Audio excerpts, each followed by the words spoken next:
Welcome back to the news at 10. Let's take a look at some pictures sent into our Eyewitness portal, beginning with this one showing a long queue for petrol in Benue State. Our Eyewitness reporter says fuel scarcity is fast creeping into the state again and wants the government to do something about it. Our next picture shows a dilapidated block of classrooms in a public school in Itori, Ogun State. Our reporter says this represents the sorry state of a number of public schools in the state, and the parents are calling on the government to do something about this deplorable situation. We'll end with this one showing the dangerous and impassable state of Apapa Road in Lagos. Our reporter says tanker drivers are making life difficult for other road users, and the bad road is not helping matters. We sincerely thank you for sending in those pictures and hope that you will keep sending them, as you too can become an eyewitness reporter for Channels Television. A new electricity tariff is expected to begin this month, having been approved by the federal government for electricity consumers in Nigeria. The increase is going amid complaints by distribution companies that funds are needed to meet up with their power generating requirements. Although the increase in tariff was earlier meant to take off in January 2015, protests by electricity consumers made the Nigerian Electricity Regulatory Commission shift the review to July, and then from July was again shifted to October, and now it's November, which has become the takeoff date. Joining me now to discuss this review is an energy consultant and electrical engineer, Mr. Arthur Usiagu. You're welcome to the News at 10. Thank you very much, Amarachi. Well, this news of increased tariff is certainly not good news for a lot of Nigerians, me inclusive. Why would they want to increase tariff at this time? Well, I would say I'm surprised too, even if I know that the multi-year tariff order 2.0 allows the NERC to increase tariff in agreement with the discos. But this shouldn't be done arbitrarily. It should be done based on what is on ground. You agree with me.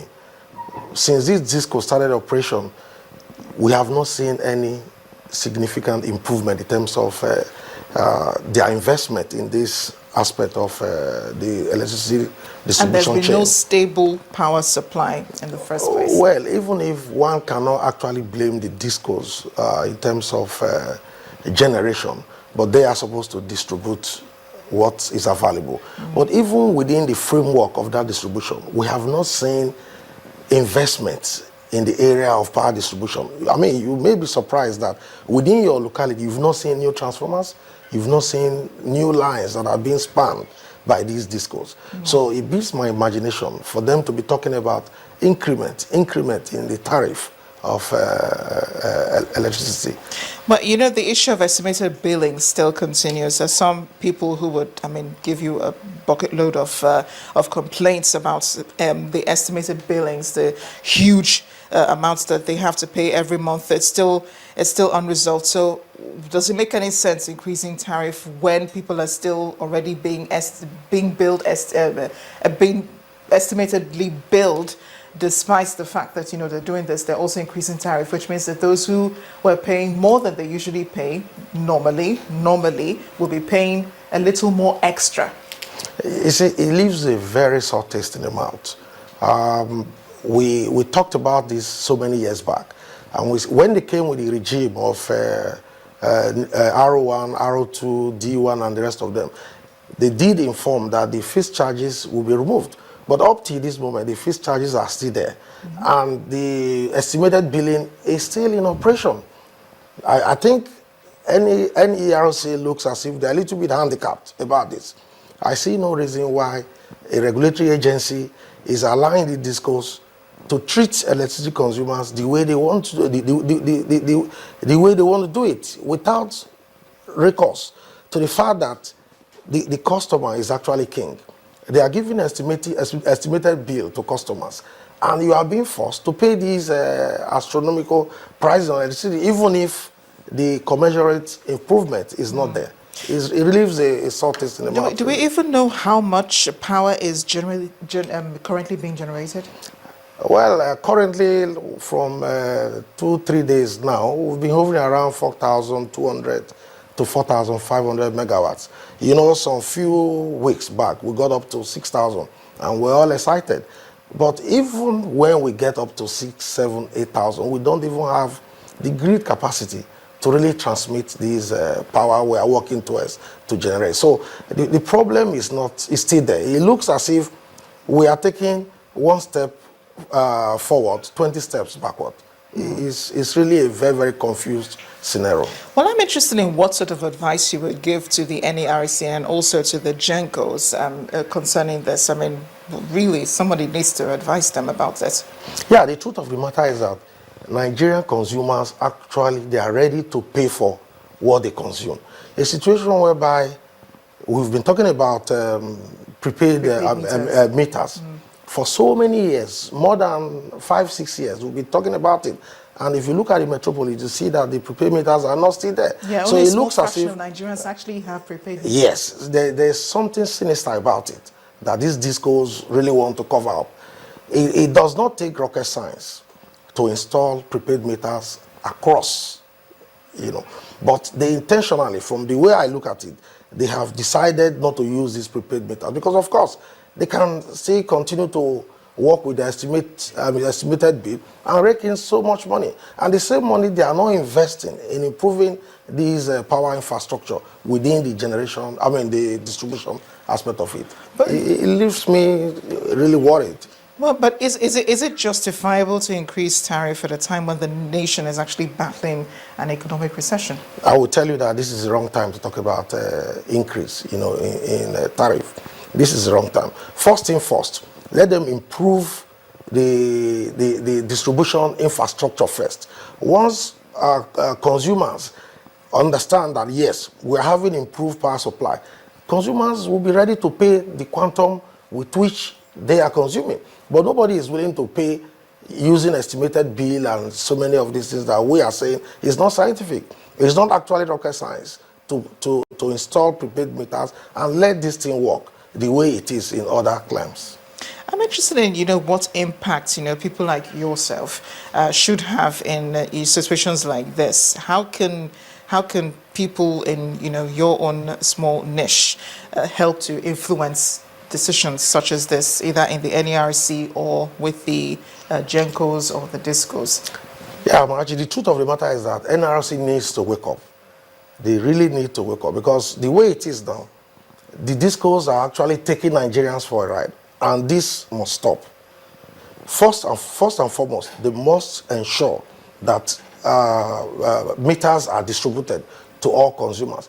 Let me even tell you that there are companies that actually went into business to start manufacturing these prepaid meters. Up till now, they sunk so much money in these infrastructure, but the DISCOs are not buying these meters from them. Oh. And that it looks so funny to me. And I don't know how we are going to get out of this. So we need to pull these DISCOs back because they are all interested in making money, and they are not ready to invest in these distribution electricity chains. Is it possible that Nigerians can actually buy these prepaid meters themselves from the companies? Oh, well, it is not. It is the property of the DISCOs, so they need to provide it. Mr. Arthur Osiagu, thank you so much for joining us on the News at 10. Thank you, Amachi, for having me. Now, the national leadership of the Cattle Breeders Association of Nigeria has read the riot act to cattle rustlers whom they accuse of giving the association a bad name. At a meeting with officials of the Ogun State Ministry of Agriculture, National Secretary of the association, Baba Usman, said it will no longer be business as usual for the cattle thieves. Ogun State in the southwest has been at the receiving end of cattle rustlers' murderous activities. Many such attacks have led to loss of lives and destruction of farm produce running into millions of naira. Very often, crimes committed by the rustlers are blamed on legitimate Fulani herdsmen. Apparently concerned, the national leadership of the Cattle Breeders Association in Ogun State seeks to clear the air and sue for peace. We know there are some problems here and there. The relationship of a farmer and cattle breeder is like the relationship of tongue and teeth. When they are together, there must be small issues from time to time. But we thank God, the way these issues are resolved in this state, we appreciate them. What we are looking forward to, that it will be charged to the national officers that are here, is that we want to ensure that we put those modalities and those strategies that will ensure peaceful questions between the Fulani and our farmers. We know that they can live together very well. Leaders of the herdsmen, the Serikin Fulani, from the various communities in Ogun State are admonished to tell the path of peace with their host communities. He discuss with our people, he interact with them, he employ them to become, to be law-abiding citizens, to desist, to get away from all kind of crimes, because the volume of crimes that is rising up against our community is high. It's indicting our community, it's affecting our community as well, it's affecting our business, it's affecting our living. Perhaps the meeting would provide a starting point for mutual understanding between host communities and cattle rearers as to who really is responsible for crimes blamed on herdsmen. 5 organizations have won the $220 million in grants in a health innovation challenge put together by the Private Sector Health Alliance of Nigeria. The Health Innovation Challenge is a multi-stage competition that recognizes, rewards and celebrates innovations that improve health in Nigeria. Our correspondent Yomi Otaibe reports. The co-chair of the Private Sector Health Alliance of Nigeria, Mr. Jim Ovia, moving around exhibition stand of participants at the Health Innovation Impact Investment Summit in Lagos. Thousands came up with their innovations, but the participants have been pruned to 12, out of which 5 will get different amounts of grants for their innovations, spanning medical equipment, point-of-care diagnostic tools, innovations in service delivery, and life-saving nutrition commodities for children. That matters me enormously. And not only they are contributing to the society, they are also contributing to saving lives. We will give them the necessary support and the necessary encouragement, and if you will, investment, and they will make money in the future. What is unique about what we're doing today is that the various innovations we are picking are viable, they are profitable, and they are sustainable for several years to come. And I think it is a big, big difference. Now here are the finalists. The 4th and 3rd runners-up have $20,000 each to boost their inventions. The 2nd runner-up got $30,000. The first, $50,000, while the winner got $100,000 for an innovation which addresses a high-priority health challenge. This is a urine test for malaria. What it does is a test for Plasmodium falciparum in the urine. Within 25 minutes, one can tell if their fever is due to malaria or not. If you look at the current state of the health system, we know that the health system in Nigeria is characterized by suboptimal health outcomes and poor quality of care. Current interventions are inadequate, and it necessitates bold and innovative approaches to raise the low-level equilibrium that we have in our health system. And the only way to do that is to identify, nurture, and scale up innovations that can help to disrupt the low-level equilibrium that we have today. And this is why the Private Sector Health Alliance launched the Nigeria Health Innovation Marketplace. The Private Sector Health Alliance of Nigeria is looking forward to these innovations having positive impacts that would indeed save millions of lives. Yomi Otaibe reporting for Channels Television News. Still ahead of the news at 10, Nigeria's Golden Eaglets advanced to the semi-final at the FIFA Under-17 World Cup in Chile. That's in sports news. Please join us again.